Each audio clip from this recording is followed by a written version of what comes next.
Hello and welcome. Today we will start unit number first, complex analysis का unit number first, जिसमें हम पढ़ेंगे complex plane क्या चीज़ है, कम्प्लेक्स नंबर क्या चीज़ है। मतलब अब देखिए कम्प्लेक्स प्लेन क्या है। तो आखिर मगर क्यों इसकी ज़रूरत पड़ी, कम्प्लेक्स नंबर की क्यों ज़रूरत पड़ी आखिर। तो देखिए सपोज तुम्हारे पास अगर if x square -1 equal to 0 आ जाता है, सपोज ये एक इक्वेशन है, तो यहाँ से हम रूट निकालेंगे तो लिखूंगा मैं एक्स स्क्र इक्वल टू 1, और यहाँ से मैं एक्स की वैल्यू निकालूंगा तो दो वैल्यू आएंगी, एक प्लस -1। तो दिस इंप्लाइज एक्स की दो वैल्यू आई, एक 1 आई एक -1 आई। अब ये जो दो वैल्यू आई ये रियल नंबर है। सपोज ये मैंने एक रियल लाइन बनाई, तो इस पर देखिए एक आई -1, एक आई +1। तो ये दो value I real number, x की रियल वैल्यू। अगर सपोज मतलब अगर ये होगा तो ये मतलब दो रियल वैल्यू मिलेंगी। अगर ऐसा हो suppose x square +1 equal to 0 हो, तो इसको मैं लिख सकता हूँ एक्स स्क्र इक्वल टू -1, और यहां से मैं ऐसे लिख सकता हूँ एक्स स्क्र। अब देखिए एक्स स्क्र -1 है। अब हमें पता नहीं है कि जब एक्स स्क्र यहाँ से स्क्र कटेगा तो इधर रूट आ जाएगा। अब रूट की वैल्यू, रूट -1 की वैल्यू पता नहीं थी पहले हमें क्या थी, लेकिन बाद में उन्होंने मतलब एक गासियन मैथमेटिशियन था जिसको हम अर्गॉन डायग्राम भी कहते हैं, अर्गॉन मैथमेटिशियन, स्विस मैथमेटिशियन था।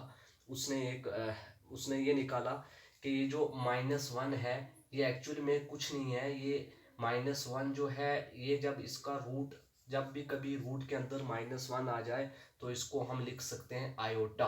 ये आई से डिनोट करते हैं। अब आई आयोटा मतलब इमेजिनरी पार्ट, ये imaginary part, this implies x equal to iota आया, तो x square equal to iota.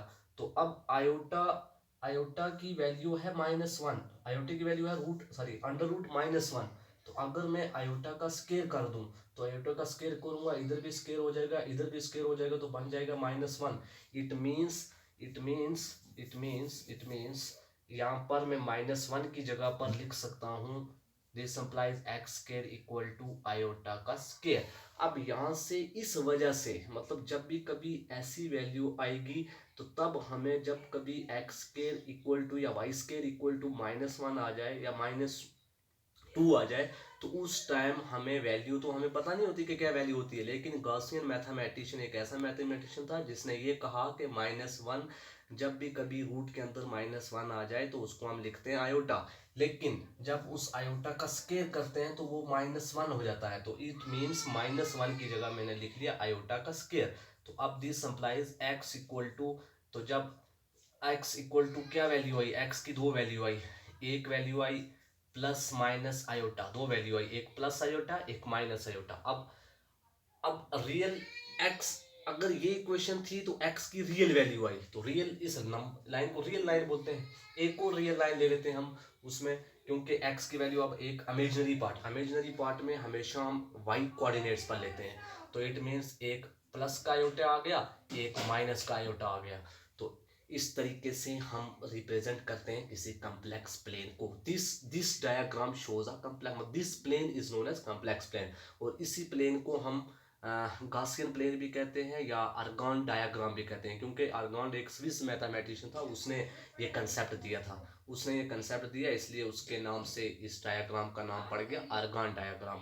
अब यहाँ से ये पता लगा कि ये जो एक्स एक्सिस है इसमें हमेशा रियल पार्ट्स होते हैं, मतलब रियल वैल्यू आती हैं, और ये जो वाई एक्सिस होता है इसमें इमेजिनरी पार्ट आते हैं, मतलब आयोटा इमेजिनरी पार्ट। और इसलिए वाई एक्सिस को हम इमेजिनरी एक्सिस कहते हैं और रियल एक्स एक्सिस को हम रियल एक्सिस कहते हैं, रियल पार्ट कहते हैं। तो अब बात करते हैं हम कम्प्लेक्स नंबर क्या चीज़ है। तो आगे मैं कम्प्लेक्स प्लेन के बारे में और थोड़ा डिटेल में बताऊंगा। आगे जब हम ज्योमेट्रिकल रिप्रेजेंटेशन पढ़ेंगे इसकी, तो आपको और अच्छे तरीके से समझ आ जाएगा कि कम्प्लेक्स प्लेन है क्या चीज़। तो इससे पहले ये स्टार्टिंग में इंट्रोडक्शन था अबाउट कम्प्लेक्स प्लेन के, कैसे हमें आयोटा, मतलब किस तरीके से हमें पता लगा कि आयोटा क्या चीज़ है, ये सिंपल इंट्रोडक्शन थी। अब हम पढ़ेंगे जो मेन टॉपिक है आपका सिलेबस का, वो है कम्प्लेक्स नंबर। तो pause करो।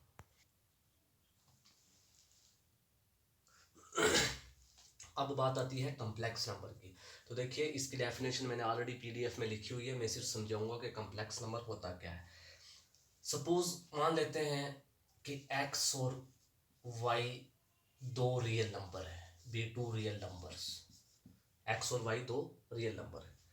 तो देन तब एक नंबर बनता है, then a number z equal to x plus iota y, x plus iota y, where iota equal to आप लिख सकते हैं कि -√1, तो is called a complex number. कि अगर कोई भी दो नंबर, कोई भी दो रियल नंबर ले लें हम x and y, such that कि z equal to z is a complex number. Complex number में हम कम्प्लेक्स नंबर को z से डिनोट करते हैं, तो या c से भी लिख सकते हैं, लेकिन मैक्सिमम z से ही डिनोट करेंगे इधर आपके सिलेबस में जो है।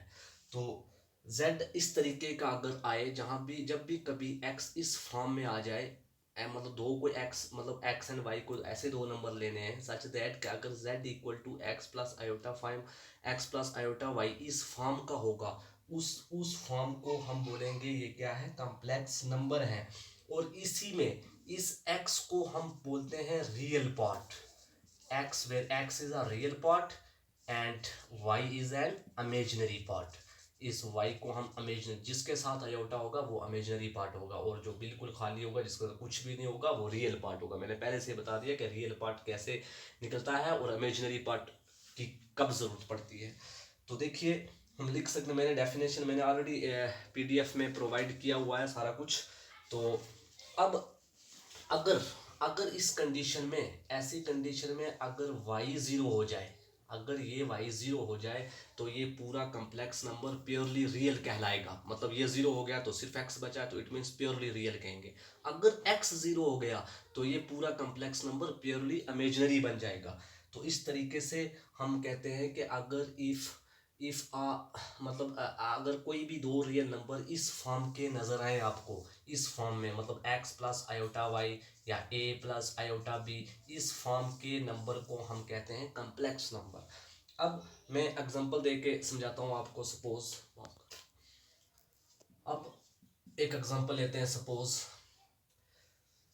मान लेते हैं कि z तुम्हारा इस तरीके का आ गया जी, 3+4 आयोटा, मतलब सपोज z इस फॉर्म का आ गया। अब यहाँ से क्लियरली आपको पता लग रहा है कि रियल पार्ट ऑफ z क्या है, इधर रियल पार्ट 3 है और इमेजिनरी पार्ट ऑफ z क्या है, इधर 4 है। तो इस तरीके से अगर आपको एग्जाम में क्वेश्चन आएगा कि separate the real part and imaginary part of A given number, तो इस तरीके से नंबर दिया होगा तो आप सेपरेट कर सकते हैं। ये वाला जो पहले नंबर वाला होता है उसको रियल पार्ट बोलते हैं, और जो आयोटा के साथ होता है उसको इमेजिनरी पार्ट बोलते हैं। अगर सपोज तुम्हारे पास ऐसा आ जाए, लेट z इक्वल टू 5, कहते हैं वो कहेगा कि इसमें सेपरेट कीजिए real part and imaginary part, तो आप इसको लिख सकते हैं। अगर z इसके बराबर है तो देन z इक्वल टू ऐसे भी लिख सकते हैं आप इसको, क्योंकि इधर रियल पार्ट तो 5 है, इमेजिनरी कुछ नहीं, तो इट मीन्स इमेजिनरी 0 है। तो जब इमेजिनरी 0 है तो 0 इंटू आयोटा, तो इट मीन्स ये प्योरली रियल बन गया, क्योंकि इसमें ऑलरेडी इन दिस केस हम कह सकते हैं कि रियल पार्ट ऑफ z जो है वो 5 है और इमेजिनरी पार्ट ऑफ z जो है वो 0 है। तो इस तरीके से ये प्योरली रियल है। अब सिमिलरली अगर इसी तरीके से z तुम्हारा आ जाए 6 आयोटा, तो 6 आयोटा आ जाएगा, तो इट मीन इधर इधर क्या है, अगर इधर सेपरेट करना हो तो इधर किस तरीके से सेपरेट करेंगे, इधर इस तरीके से। तो देखिए यहाँ पर इमेजिनरी पार्ट तो 6 है लेकिन रियल पार्ट कुछ नहीं है, तो रियल पार्ट क्या है, इधर रियल पार्ट 0 है। तो इस तरीके से हम कह सकते हैं कि ये प्योरली इमेजिनरी है। तो